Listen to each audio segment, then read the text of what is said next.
किसी की कोई गारंटी नहीं है कि अगला सत्र में कौन आएंगे, आप आएंगे, मैं आऊंगा, ये आएंगे, किसी की कोई गारंटी नहीं है। लेकिन जब आप लोगों के सीने पे चढ़ के राजनीति करना चाहोगे तो ये कोई अलाउ नहीं करेगा आप लोगों को। ये समय अच्छे अच्छे बादशाहों को जमीन चटा दी है इसने। सभापति महोदय, आजादी के बाद और आजादी से लेकर अब तक राजस्थान के इतिहास में जितने भी बिल आए, जितने भी कानून बने, उन सब से ज़्यादा खतरनाक और ऐसा कानून जो मानवता को सार सार करने वाला है, तार तार करने वाला है, हिंदू और मुसलमानों को आपस में बांटने वाला ये बिल इस स्तर तक लेके चला जाएगा हमारे लोगों के मनभेद को कि हम कल्पना भी नहीं कर सकते। मेरे पूर्व वक्ताओं ने जो इस बिल के खिलाफ बोले हैं, मैं उनको भी धन्यवाद देना चाहता हूं कि राजस्थान की सरकार जिस हठ धर्मिता के साथ में ये कानून लाना चाहती है, उसका इन्होंने आत्म सर्वे नहीं किया। अपनी अंतरात्मा से इन्होंने ये नहीं पूछा कि हम कैसा कानून लेके आना चाहते हैं। ये एक ऐसे एरिया को डिफाइन करना चाहते हैं जहां समुदाय विशेष के लोगों पे अंकुश लगाया जा सके, लोगों को बांटा जा सके, लोगों में किस तरीके से ध्रुवीकरण की राजनीति जो इनकी नेचर है, जिस काम के साथ में लोगों को बांटकर ये सत्ता में आए हैं, मैं इनसे ये कहना चाहता हूं कि ये गुजरात मॉडल कृपा करके राजस्थान में ना लाएं। ये राजस्थान के हित के लिए नहीं है। इस कानून में बहुत सारी बातें हैं। संपत्ति के बेचान को लेकर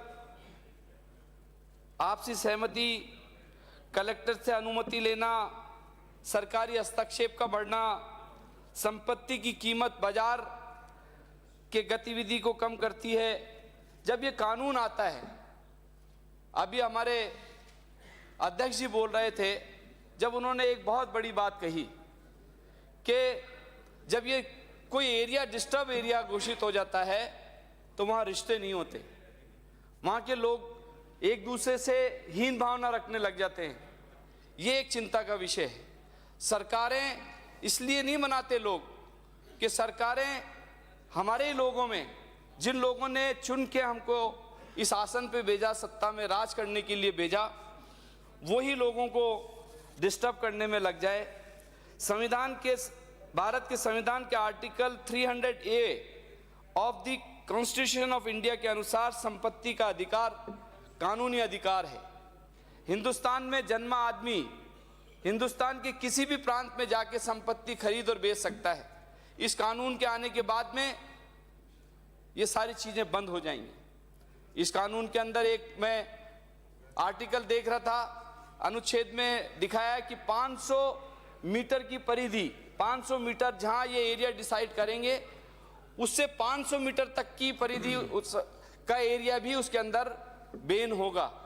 मैं एक एग्जांपल देना चाहता हूं कि जिस बात को लेकर ये बात करना चाहते हैं, जिस समुदाय विशेष को ये परेशान करना चाहते हैं, अरे भाई, हिंदुस्तान की गंगा जमनी तहजीब को पहचानो। सब कुछ करके राज में आ गए, राज किस तरह से बना रहे ये बात सोचने का विषय है। इतना मत करो कि लोग हेट करने लग जाएं। 2.5 साल निकल गए, 2.5 साल और हैं। अगर 2.5 साल में इसी तरह का कंडक्ट रहा और सरकार चलाने की आपकी नीतियां रही तो लोग घर भी भेज देंगे। अच्छे अच्छे काम करने वालों को भी घर भेज दिया तो आप तो चीज ही क्या हो, आपको तो तुरंत लोग बैठे हैं भेजने के लिए। ये तो लोग पछता रहे हैं, त्राहिमाम कर रहे हैं कि हमने किन लोगों को सत्ता आसीन कर दिया। इस बात को सरकार समझ नहीं रही है। मैं बहुत सारी बातें हैं जो ये कहना चाहता हूं कि इसमें इनको एक ये प्रॉब्लम है कि इस विधेयक में आपके अनुचित समूहीकरण को परिभाषित करने के लिए 2 शब्द काम में लिए हैं। पहला जनसंख्या की असंतुलन और दूसरा अवांछनीय परिस्थितियां, ये कौन डिफाइन करेगा? ये कौन से लोग हैं जो डिफाइन करेंगे? इसकी सीमा क्या होगी? 3 साल के बाद में कितने समय तक आप एक्सटेंड करेंगे? ये कोई मैकेनिज्म आपने नहीं बनाया। इसकी जो एक समिति बनाएंगे जिसके अंदर आप ये निर्णय लेंगे कि इस एरिया को कौन लोग डिफाइन करेंगे, उसमें जनप्रतिनिधि नहीं लिया आपने। सारा सब कुछ अधिकारियों पे छोड़ दिया। अधिकारी डिसाइड करेंगे और वो आपकी मन इच्छा अनुसार एरिया को डिस्टर्ब एरिया घोषित करेंगे। ये बहुत खतरनाक बिल है। जयपुर में पिछले दिनों की एक घटना बताता हूं, 2023 की। सभापति जी 3 मिनट लगेंगे मुझे इस पूरे बात बताने के लिए, लेकिन ये आज इसलिए बताना पड़ रहा है कि 2023 की एक घटना है। मैं तब भी विधायक था। एक जयपुर में किशनपोल विधानसभा क्षेत्र में एक पारीकों का चौक है।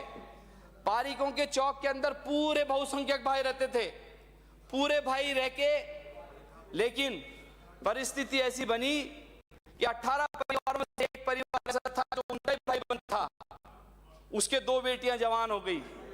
जब 2 बेटियां जवान हो गई तो उसने सारे रिश्तेदारों से 3 साल तक ये कहते रहे कि ये मेरा मकान कोई खरीद ले, लेकिन किसी ने खरीदा नहीं।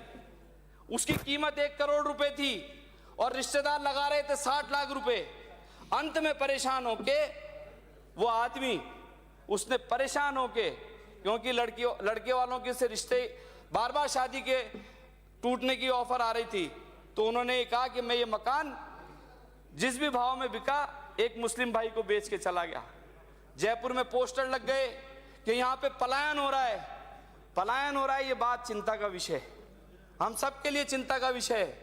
तो मैंने तुरंत से, जिस आदमी ने मकान खरीदा वो हमारा मुस्लिम भाई था, मैंने उसको बुलाया और मैंने उससे कहा कि आपको ये मकान खरीदने की नौबत क्यों आई, ये बताइए आपने क्यों मकान खरीदा? ये कि नहीं एमएलए साहब, मैंने जबरदस्ती नहीं खरीदा, ये जिसने मकान बेचा उसको बुलाइए आप। मैंने उसको तुरंत बुलाया और बुला के उनसे बात करी कि भाई आपने ये मकान इनको क्यों दिया? इतने सारे और गैर मुस्लिम भाई यहाँ रह रहे, इनको क्यों नहीं बेचा आपने? तो वो बड़ी शर्म से ये कहता है, मेरे पास वीडियो है उसका, वो ये कहता है कि साहब मेरी 2 बच्चियां जवान हो गई, 2 बच्चों की शादियां करनी है, 2.5 साल से मेरे रिश्तेदारों को कह रहा हूं जो आसपास में रह रहे हैं, किसी ने भी 60 लाख रुपए से ज्यादा की इसकी कीमत नहीं लगाई, तो मैं इसको बेच के गया हूं। मेरी इच्छा के खिलाफ इसको बेच के गया हूं। मैं चाहता था कि इनको मेरे रिश्तेदारों को दूं, लेकिन इन्होंने नहीं लिया। तब जाके मैंने ये मकान बेचने का निर्णय किया। तो परिस्थितियां ऐसी होती हैं। जब आपका ये कानून आ जाएगा तो कौन क्या करेगा ये सोचिए आप।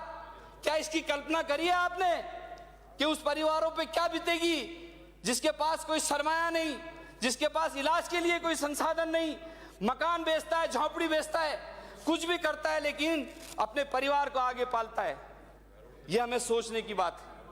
फिर अंत में क्या हुआ, मैंने उससे ये कहा, जब वो सारे लोग आए बस्ती के, तो मैंने उनसे कहा कि आप एक काम करिए, अगर आपको ये मकान लेना है वापस, तो जितने में ये मकान इसने खरीदा है मैं इसको दिलवाता हूं, और रजिस्ट्री चार्जेस मिला के और जितने भी पैसे बने उसको वापस ट्रांसफर कराया मैंने, ताकि वो पारिकों के मोहल्ले में पारिकों ने सबने मिलकर वो मकान लिया।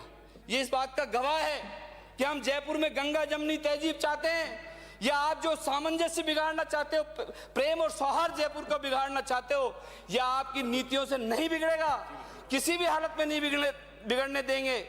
और मैं अंत में एक बात कहता हूं कि ये कानून राजस्थान की जो गंगा जमनी तहजीब है इसको तार तार कर देगा, इसको इस तरीके से ले जाएगा।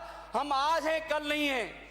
अभी वो रविंद्र भाटी जी कह रहे थे कि किसी की कोई गारंटी नहीं है कि अगला सत्र में कौन आएंगे, आप आएंगे, मैं आऊंगा, ये आएंगे, किसी की कोई गारंटी नहीं है। लेकिन जब आप लोगों के सीने पे चढ़ के राजनीति करना चाहोगे तो ये कोई अलाउ नहीं करेगा आप लोगों को। ये समय अच्छे अच्छे बादशाहों को जमीन चटा दी है इसने, कोई अछूता नहीं रहा है।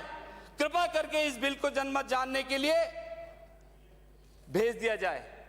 मैं आपसे कहना चाहता हूं कि सरकार में जो लोग बैठे हैं, ये अभी भी वक्त है आपका 2.5 साल का, कि सुधर जाओ, नहीं तो घर जनता दौड़ा दौड़ा के भेज देगी।